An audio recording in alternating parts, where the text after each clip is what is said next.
اخبار کا جمع وزیر صلاۃ والسلام علیکہ یا سیدی یا امام الملتین وعلی آلک و اصحابک یا جد الحسن والحسین بعد السلام لائق صاحب کرام جملہ علماء کرام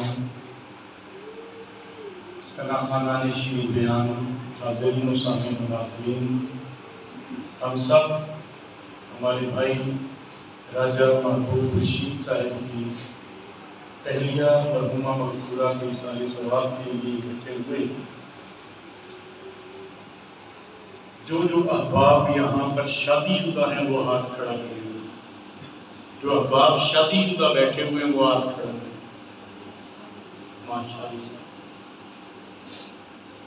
میں نے قرآن کریم سورہ روم کی ایک آیہ مبارکہ کا کچھ حصہ تلاوت کیا۔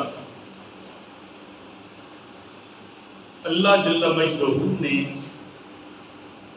یہ جو ہمارا رشتہ زوجیت ہے، اس حوالے سے اس مالک کائنات نے ہماری جو رہنمائی فرمائی ہے، اس کی اہمیت اور ضرورت کا اس مالک کائنات نے جو ہمیں درس دیا ہے وہ اس آیہ مبارکہ میں آپ توجہ ادھر رکھیں، توجہ رکھیں گے تو جو شادی شدہ ہیں انشاءاللہ اپنی آئینی زندگی کو مزید بہتر بنانے میں مدد ملے گی، اور جو غیر شادی شدہ ہیں آنے والے وقت میں اس سے وہ رہنمائی حاصل کر کے اپنے گھر کا ماحول بہتر کر لیں،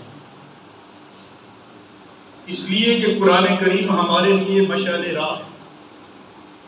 آج ایک بھائی کی اہلیہ دنیا سے گئی تو ضروری سمجھا کہ اس قرآن کریم سے ہم رہنمائی لیں کہ ہم نے اپنی زندگیاں گزارنی کیسے۔ اللہ جل مجدہ نے ارشاد فرمایا وَمِنْ آیَاتِهِ، یہ اس کی آیات اور نشانیوں میں سے ہے کیا؟ ام خلق لکم ازواجا، کہ اس نے تمہارے لیے بیویاں بنائی ہیں، جوڑے بنائے۔ مرد ہے تو اس کے لیے عورت بنائی، اور عورت ہے تو اس کے لیے جوڑ مرد بنائے۔ ام خلق لکم ازواجا لتسکنوا الیہا، تاکہ وہ اس سے سکون حاصل کریں، راحت اور چین حاصل کریں۔ کس لیے اللہ تعالیٰ نے جوڑے بنائے؟ کیا حاصل کریں؟ بولیے، سارے نہیں بولے۔ کیا بیوی سے چین نہیں ملتا؟ اللہ تبارک و تعالیٰ نے فرمایا لِتَسْكُنُوا إِلَيْهَا، تاکہ اس سے سکون میسر آئے، اس سے راحت ملے۔ اور یہ جوڑا جو ہے وہ ایک فرد کا نام نہیں ہوتا۔ زوج اکیلے مرد کو نہیں کہتے یا اکیلی عورت کو نہیں کہتے۔ زوج عربی زبان میں جوڑے کو کہتے ہیں، زوجہ عورت کو کہتے ہیں۔ تو ایک معنی اس کا عربی زبان میں زوج سے مراد جوڑا ہے۔ تو اللہ تبارک و تعالیٰ نے یہ جوڑے بنائے اس لیے لِتَسْكُنُوا إِلَيْهَا، کہ ہم اس کے ذریعے اپنی زندگیوں میں چین داخل کر لیں، سکون بھر لیں، راحت اور آرام مل جائے۔ اور پھر آگے رب کائنات نے بڑے پیارے الفاظ فرمایا وَجَعَلَ بَيْنَكُمْ، اس رب کائنات نے تمہارے درمیان رکھ دیا۔ مولا کیا رکھا؟ فرمایا مودۃ ورحمہ، تمہارے درمیان مودت بھی رکھی اور رحمت بھی رکھی۔ اب عزیزان گرامی قدر، آپ نے ماہ محرم الحرام میں مودت کا لفظ تفصیل کے ساتھ سنا ہوگا۔ ایک لفظ ہوتا ہے محبت اور ایک ہے مودت۔ محبت کے بغیر انسان زندہ رہ سکتا ہے لیکن مودت کے بغیر زندگی ممکن نہیں بولیے نہیں ہے نہیں ہے۔ پورے قرآن کریم کا آپ مطالعہ کریں، اہل بیت کے علاوہ اللہ تبارک و تعالیٰ نے اگر مودت کا لفظ استعمال کیا ہے تو وہ میاں اور بیوی کے لیے استعمال کیا، سبحان اللہ، کہ ان کے درمیان میں نے مودت کا رشتہ بھی رکھا۔ معنی یہ ہے کہ لوگوں اگر کسی سے محبت ہے تو ہوتی پھرے، وہ ختم بھی ہو جائے تو تم زندہ رہ سکتے ہو، مگر میاں اور بیوی کے درمیان میں نے مودت رکھ دی ہے۔ اگر کوئی سمجھے تو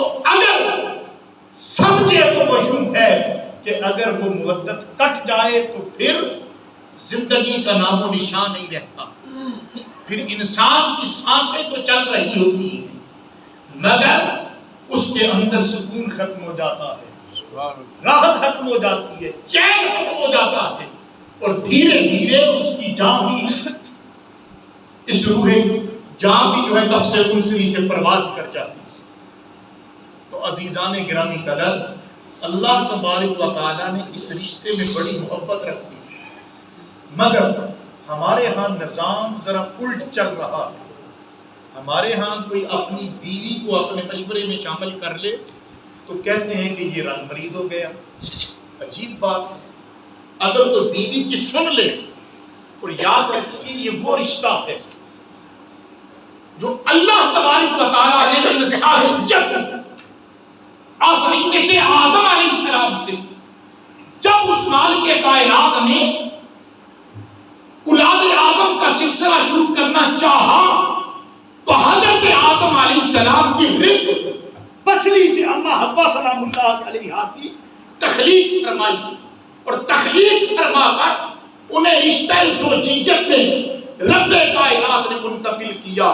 تو اس روئے زمین پر جو سب سے پہلا رشتہ مارز وجود میں آیا وہ میاں اور بیوی کا رشتہ۔ کون سا رشتہ انسانوں میں بولیے؟ میاں اور بیوی۔ سب سے پہلا رشتہ اس لحاظ سے میاں اور بیوی کے رشتے کو فوقیت حاصل ہے۔ سب سے پہلا رشتہ جو روئے زمین پر قائم ہوا وہ میاں اور بیوی کا تھا۔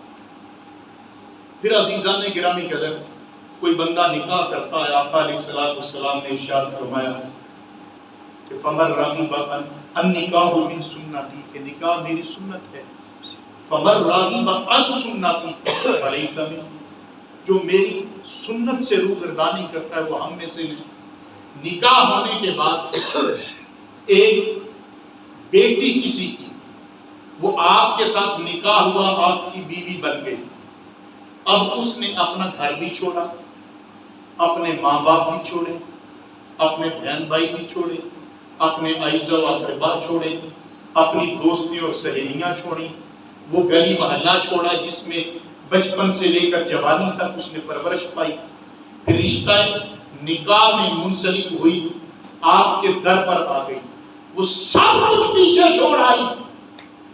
کس لیے؟ لِتَسْكُنُوا إِلَيْهَا، کہ وہ سکون کا رشتہ تمہاری زندگی میں سکون بننا چاہتی تھی، تمہاری زندگی میں چین کا رنگ بننا چاہتی تھی، تمہاری زندگی میں راحت کا رنگ بننا چاہتی تھی، مگر جب ہماری زندگی میں آ جائے، ہمارے گھر کی دہلیز پر قدم رکھ لے تو ہم کہتے ہیں یہ پاؤں کی جوتی ہوتی ہے۔ عورت پاؤں کی جوتی نہیں ہوتی، گھر کی ملکہ ہوتی۔ سبحان اللہ۔ آقا علیہ السلام نے ارشاد فرمایا کہ گھر میں زندگی گزارتے وقت وہ تمہارا راحت، تمہارا چین، تمہارے لیے سکون جو ہے، اس میں اگر گرمی سردی ہو گئی، مرور زمانہ کے ساتھ اونچ نیچ ہو جائے تو ناراضگی کا اتنا اظہار نہ کیا کرو کہ مارنے پہ اتر آؤ۔ پہلا اظہار یہ ہے ناراضگی کا کہ میاں بیوی سے اپنا بستر جدا کر لے۔ اگر کسی بات میں وہ نافرمانی کرے تو اس کی پہلی سزا مار پیٹ نہیں، گالی گلوچ نہیں، اس کو اس کے میکے والوں کے تانے دینا نہیں ہے، فرمایا کہ اپنی ناگواری کا اظہار اس سے کرو کہ بستر جدا کر، ایک دن کے لیے کرو، احساس ہو جائے تو کیوں ٹھیک ہے، نہ ہو تو 2 دن کے لیے، 3 دن کے لیے۔ اگر نوبت اس حد تک پہنچ جائے کہ ہاتھ اٹھانے کی ضرورت پڑے تو میرے آقا نے فرمایا کہ چہرے پر نہیں مارنا، چہرے پر بولیے نہیں مارنا۔ اور وہ بیوی جو اپنا سب کچھ پیچھے قربان کر کے آئی ہوتی ہے، ماں باپ قربان کرنا بھلا کوئی آسان ہوتا؟ ماں باپ سے دور ہونا کوئی آسان ہوتا؟ آپ بھی تو ایک دن کے لیے اپنے گھر سے باہر رہ کے دیکھیں، اپنے اعزا و اقربا سے دور رہ کے دیکھیں، پھر آپ کو پتا چلے کہ اپنوں سے دور رہنا کتنا مشکل ہوتا ہے۔ بہن بھائیوں سے دور ہو جاتی، ماں باپ سے دور ہوتی، گھر بار سے دور ہوتی، تو سب کچھ کو چھوڑ چھڑا کر آتی۔ تو اب عزیزان گرامی قدر جب آ جائے تو پھر رب کائنات نے فرمایا کہ میں نے وَجَعَلَ بَيْنَكُمْ، کہ میں نے تمہارے درمیان 2 رشتے قائم کر دیے ہیں۔ ایک رشتہ مودت کا ہے کہ تم ایک دوسرے کے لیے لازم اور ملزوم بن جاؤ، ایک دوسرے کے لیے ضروری ہو جاؤ، اس کے بغیر تم نہ مکمل ہو اور تمہارے بغیر وہ نہ مکمل ہو، مودت قائم ہو جائے۔ جس طرح مچھلی کو پانی کے ساتھ مودت ہوتی ہے، اسے باہر نکالے تو تڑپ تڑپ کر جان دے دیتی ہے، پھر تمہاری عزت اس کے لیے عزیز ہو اور اس کی عزت تمہارے لیے عزیز ہو۔ اور فرمایا وَرَحْمَةٌ، دوسرا رشتہ آپس میں یہ رکھا ہے کہ تمہارے درمیان رحمت کا رشتہ رکھا، پیار کا رشتہ، ایک دوسرے کے احساس کا رشتہ اور رحمت کا رشتہ۔ اللہ رب العزت کا رشتہ بھی ہمارے ساتھ رحمت کا رشتہ۔ نبی اکرم صلی اللہ تعالیٰ علیہ وسلم کا ہمارے ساتھ کون سا رشتہ ہے؟ بولیے رحمت کا رشتہ ہے۔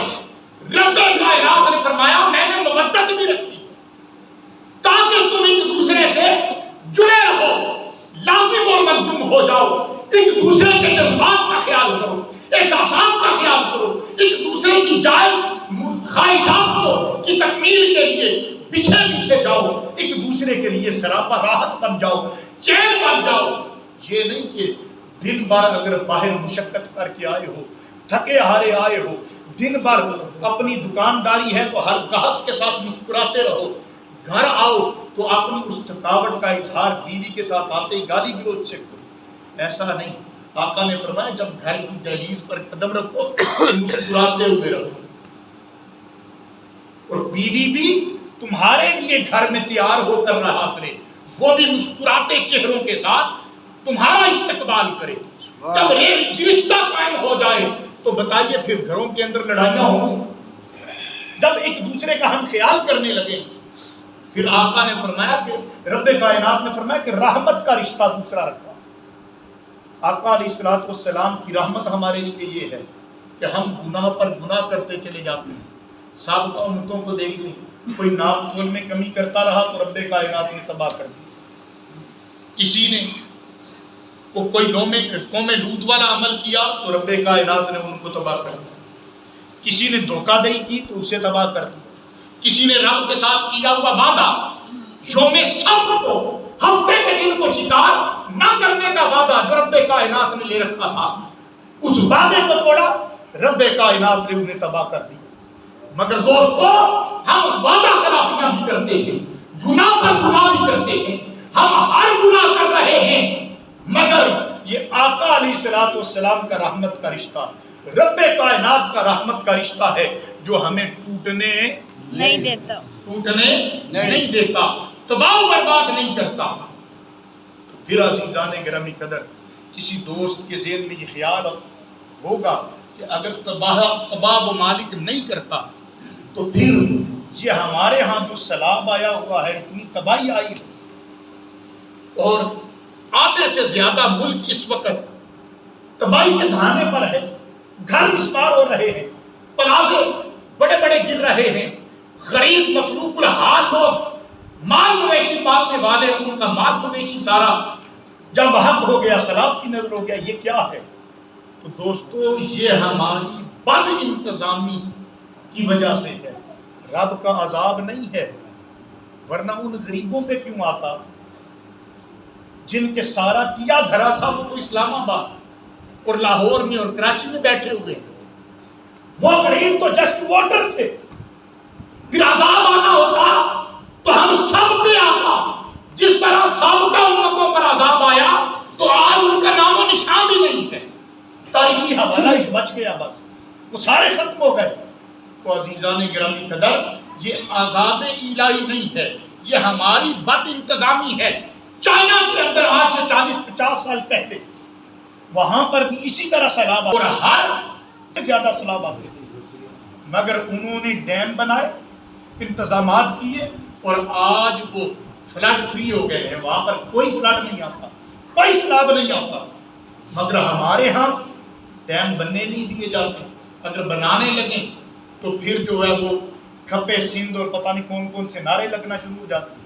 ایک کالا باغ ڈیم بن جائے تو یہ آدھی سے زیادہ مشکلات ہماری حل ہو جاتی ہیں، بجلی کی ضرورت بھی پوری ہو جاتی ہے، پانی کی ضرورت بھی پوری ہو جاتی ہے، سندھ اور جنوبی پنجاب کی فصلیں بھی سیراب ہوتی ہیں، اور بہت ساری تباہی سے بھی ہم بچ جاتے ہیں۔ یہ ہماری بد انتظامی ہے۔ اللہ رب العزت ہمارے ان بھائیوں کی غیبی خزانوں سے مدد فرمائے، اور ہم سب کو مشکل کی اس گھڑی میں ان کے ساتھ کھڑے ہونے کی توفیق عطا فرمائے۔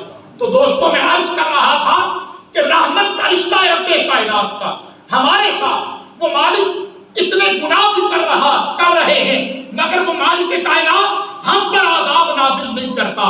اسی طرح اس نے ہمارے درمیان، میاں بیوی کے درمیان رحمت رکھی ہے کہ چھوٹی چھوٹی غلطی پر بیوی کی اتنی سرزنش نہ کیا کرو کہ تمہاری آئلی زندگی خراب ہو جائے۔ درمیان میں رحمت رکھی ہے، اگر میاں سے غلطی ہو جائے تو بیوی اگنور کر دے، بیوی سے غلطی ہو جائے تو میاں اسے اچھے انداز میں سمجھا کر اگنور کر دے، تاکہ یہ رحمت کا رشتہ قائم اور قائم رہے۔ اگر کوئی بیمار ہو تو اس کی تیمارداری بھی کرے، خاطر و خدمت بھی کرے۔ فقط پاؤں دبانا بیوی کا کام ہی نہیں ہے۔